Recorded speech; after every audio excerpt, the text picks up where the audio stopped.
All right, click the links. Join the channel here over at Subscribestar. I got a mailbox. Mail me some comics. So the Marvels faces the anti-woke backlash, in scare quotes, after box office flop echoing Captain Marvel attacks. Except Captain Marvel made over $1 billion. So I guess people were not sexist for Captain Marvel in 19.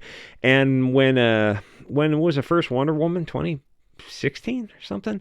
So they weren't sexist back then, but now they're super sexy in the course of a few years. I mean, that doesn't make any sense, but if you're a Soyboy pussy writing for Forbes, that's the way you're going to approach this battlefield. So this Forbes article, and this is actually one article you might want to go read on your own, because it's so the levels of copium are just off the charts. It's ridiculous peak Trump derangement syndrome, Soyboy copium. That, like, this is kind of feels like 2016 Soyboy SJW energy. Like, we're coming back to full circle now that Trump's out of office and you got what's his face. So you're going to see this Soyboy shill for $150 billion company. I'm pretty sure is run by lizard hominids.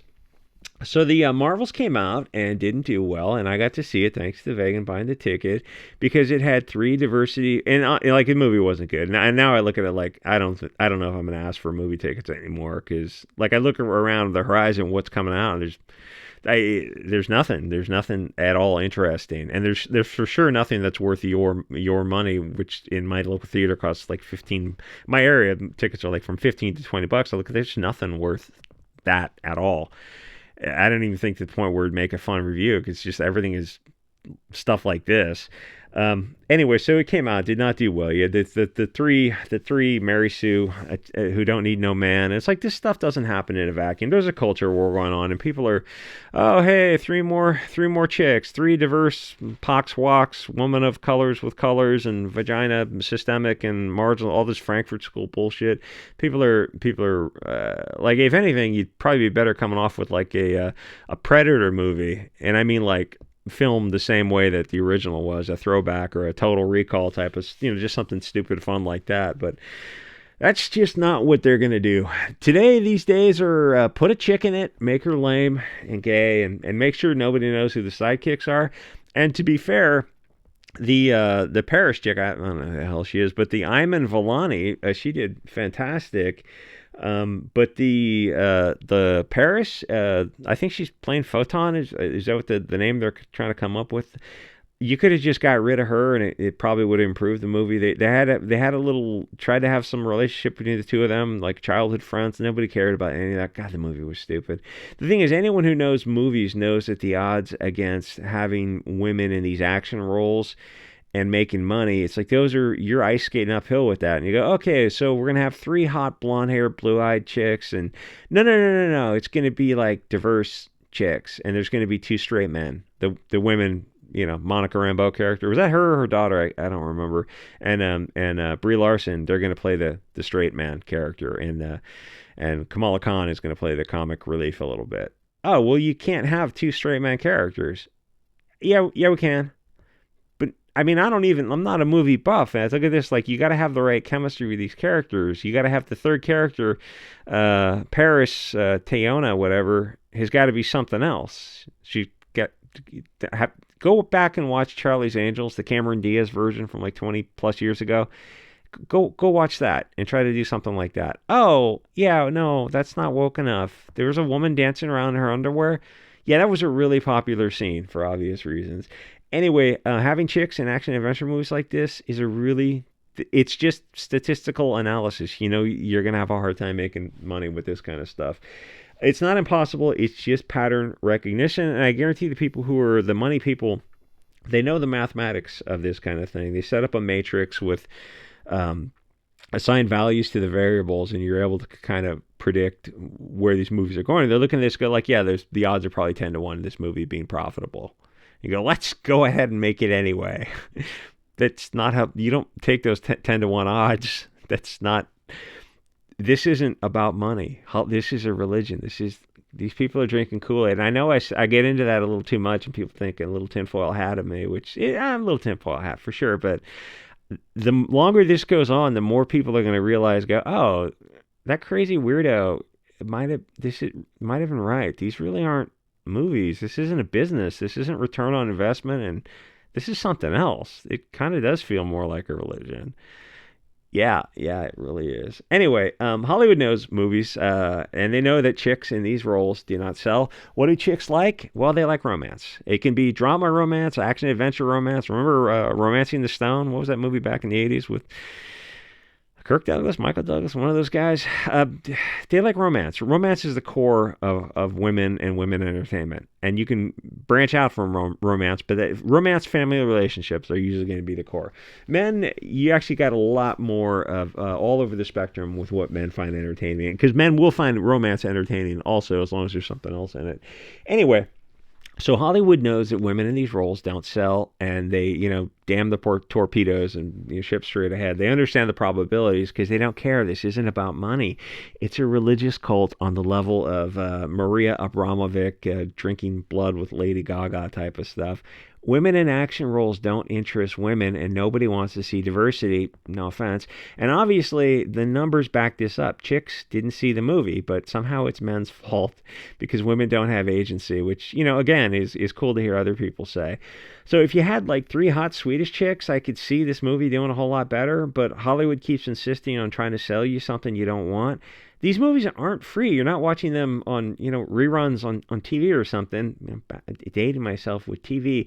They expect you to pay for them. And a movie like this, honestly, it's not worth $5. It's like a kid's movie.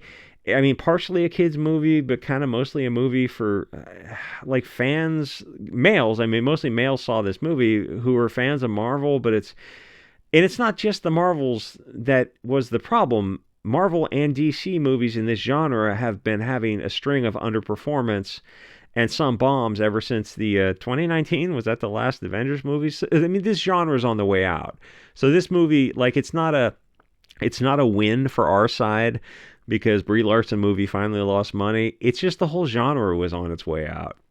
But this was not a good movie. And as this guy quotes Twitter meme channels, it's like none of this point of this guy's article does he talk about the character development, the arcs, the sets, the costumes, the action, the sounds, the whatever. He doesn't talk about anything about what he loved about the movie. Because to be fair, keeping it 100, like, it wasn't the worst movie I've ever seen, but there's nothing to love about this movie. And I look at it in my area, tickets are $15 to $20 depending on where you go. This isn't worth any amount of money. Even if you got a ton of money, I look at it as like, yeah, it's you're sitting in the theater for over 90 minutes and you're paying for it. It's not worth leaving the house for. And then I look at all the other stuff. Like, I went to Fandango and look what's available, and there's just nothing worth seeing. Like, not even to the point of me trying to review something to make something so bad it's good. It's like there's just really Snow White. I talked to Vegan. He said, like, Snow White's probably the next movie, and that's coming out a year from now. And I don't see anything else on the horizon. I'd rather go back and watch old movies. You can go on Odyssey and watch Crack-Galactica's channel. He plays old movies from the 80s. It's just a ton from the 60s, 70s, 80s, like Jules Verne, H.G. Wells type of really low budget type of stuff. It's just a lot of fun. Anyway, so women didn't turn up to support Brie's giant opening. What is wrong with toxic femininity? I mean, nothing, because it doesn't exist. I mean, neither does toxic masculinity. Those are not real organic terms. They're just globalist manipulative techniques by these parasites in the media, but more on that really on Odyssey and BitChute and whatever else the next live streaming platform is, because it looks like the SEC and SPLC are taking Odyssey down because it was the largest platform that had free speech. It was somewhat mainstream, so the government got together with the vermin at the SPLC and decided, we're going to have to take this free speech platform down. And they are. They very much are any day now. So this Soyboy pussy who writes this article is doing a lot of coping, but he's got a hot load of reality, leaving a salty taste in his mouth, something I'm sure he's familiar with, because objectively this movie did not do well. And the whole article is attacking right-wing Hugo bosses like Nerdrotic and Tim Pool and a bunch of meme channels on Twitter.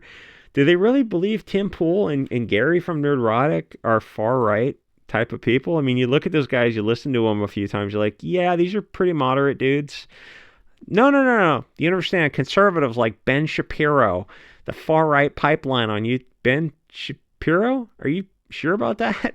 Things are, what is that Google search engine when they want to manipulate the cattle? They go, things are changing quickly. It means we're going to put some propaganda in here. Anyway, they don't care. The media is not the media. The Soyboy writing the Forbes article knows that nothing matters. Forbes isn't a real news source. If by real news you mean fair, impartial, unbiased, it's just BuzzFeed level of angry Soyboy.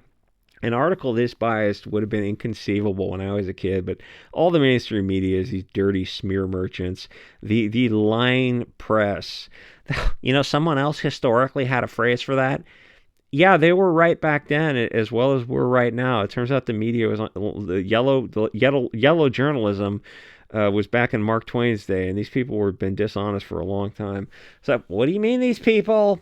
So the pussies in these, God, he's dealing with these soy boy pussies like SJW kids these days, where they just latch on every single word because it's just the useful idiots of the next Bolshevik revolution. So the pussies in the media hate that people have platforms to crap all over these stupid movies because the guy's mentioning Tim Pool and Nerdrotic and probably other channels like that by name. It seems kind of weird to me that Forbes, gee, who owns Forbes? Because the movies are not just movies; they're globalist propaganda. There's a soy boy on Twitter who was virtue signaling so hard over the fact that the director Nia DaCosta is black. It's like, who cares? Who knows that she's black? And he goes, no, it's great. She was entrusted with this $350 million movie, I think, when you add in the advertising, and that Hollywood is totally run by. But he thinks Hollywood is run by people who look like me, and it's just kind of like normie take for the Matrix enjoyers. But the problem with the non-fair director is that the movie sucks hooker vagina. So why are you jerking off to the soft bigotry of lowered expectations? Maybe this is the biggest bomb a black woman made. So congratulations on making a movie that, like bomb losing money. Like I said, I don't think it's going to actually lose money.